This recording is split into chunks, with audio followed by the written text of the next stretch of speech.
చివరికి నా మీద, మా కానిస్టేబుల్స్ మీద ఆమె చెయ్యి చేసుకుంది.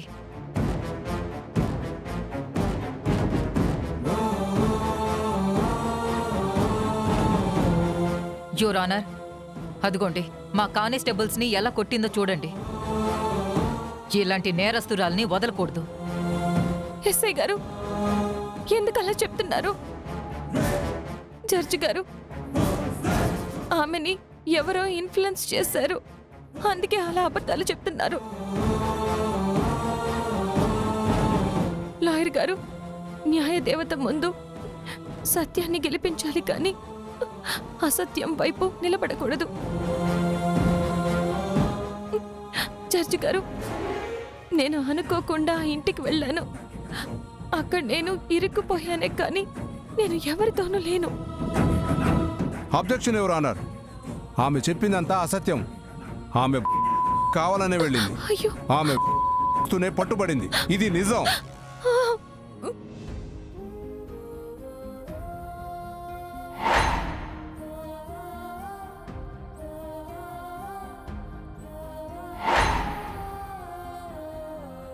అబద్ధం.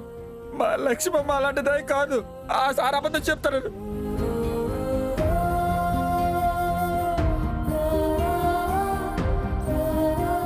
Order, order, order. పడు, కూర్చోరా, కూర్చో. ఏంటయ్యా, ఆయన లక్ష్మమ్మ గురించి అంత ఘోరంగా చెప్తుంటే నేను ఉండలేకపోయినయ్యా. లక్ష్మి మీద వీళ్ళందరూ పగబట్టి కేసులో ఇరికించేస్తున్నారు. ఇంకా విహారీ రాలేదేంటి? వస్తున్నాడక్క. మిలాడ్, ఈ కనక మహాలక్ష్మి ముమ్మాటికి తప్పు చేసింది. లేదు జడ్జి గారు, నేను ఏ తప్పు చేయలేదు.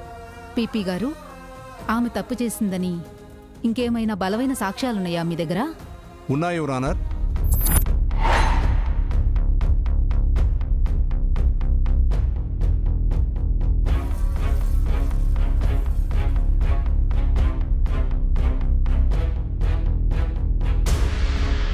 మిలాడ్, ఇవి ఈ కనక మహాలక్ష్మి మొబైల్ నుంచి తను ఎవరితో హౌస్లో ఉందో అతనితో బేరం కుదుర్చుకున్న మెసేజ్ తాలూకు ఎవిడెన్స్. అలాగే ఈ పెన్ డ్రైవ్లో ఈ కనక మహాలక్ష్మి తన మొబైల్ నుంచి ఆ వ్యక్తికి పంపించిన వాయిస్ క్లిప్స్ ఉన్నాయి.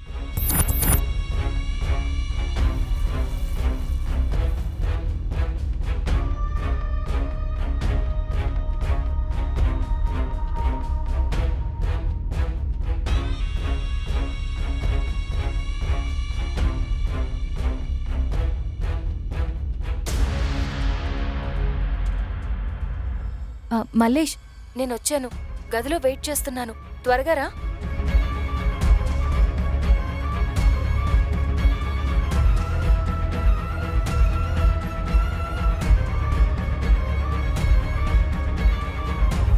వస్తున్నా, అక్కడే ఉండు.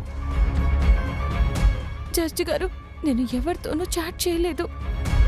అలా చెబితే ఎవరూ వినరే. అది నీ మొబైల్ వాడుకుని చేసిన మెసేజ్లు. ఒరే, చూసావా పానకాలు, మనం ఇచ్చిన మొబైలు మా చెల్లికి ఎలా ఉపయోగపడిందో? అయ్యా, అది సరే గాని అయినా మనం ఎందుకు ఇక్కడ? వెళ్ళిపోదాం పదండి. రేయ్, కంగారు పడుకు వెళ్దాంలే.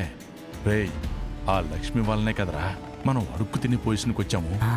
దానికి శిక్ష పడుతుంటే చూడకుండా ఎలా వెళ్తాంరా? మిలాడ్, ఒక బాధ్యతాయుతమైన పోస్ట్లో ఉండి తప్పు. ఆ తప్పు చేసి కూడా నిర్లజ్జగా అబద్ధాలు చెప్పడం ఇంకా పెద్ద తప్పు. చట్టాన్ని, సమాజాన్ని రక్షించే పోలీసుల్ని తీవ్రంగా కొట్టడం చాలా పెద్ద నేరం యువర్ ఆనర్.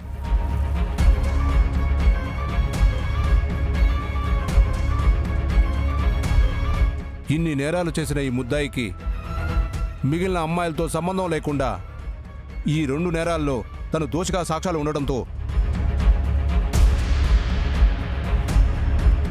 ఈ ముద్దాయిలా ఇంకెవరూ మన పోలీసులు వారి మీద చేయి చేసుకోకుండా కనీసం యావజ్జీవ కారాగార శిక్ష విధించవలసిందిగా కోరుతూ మనవి చేసుకుంటున్నాను యువర్ ఆనర్.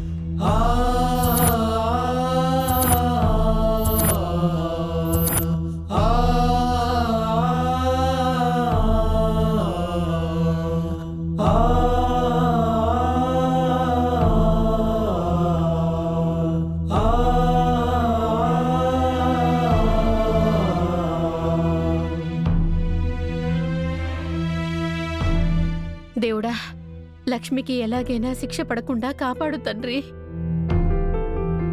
ఈ కేసు సాక్ష్యాధారాలను పరిశీలించి తీర్పును రిజర్వ్ చేస్తున్నా. 5 నిమిషాల బ్రేక్ తర్వాత నేను నా తీర్పును వెల్లడిస్తాను. అప్పటి వరకు ద కోర్ట్ ఈజ్ అర్జెంట్.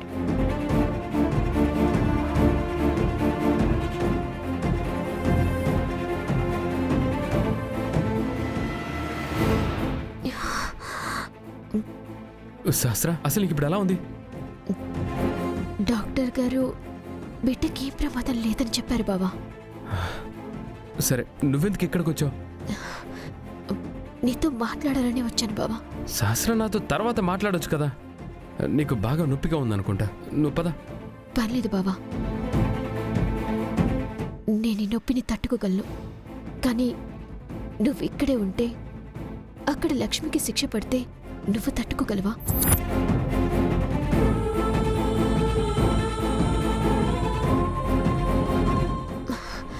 అంటే బావా, లక్ష్మి కూడా మరింటి మనిషే కదా.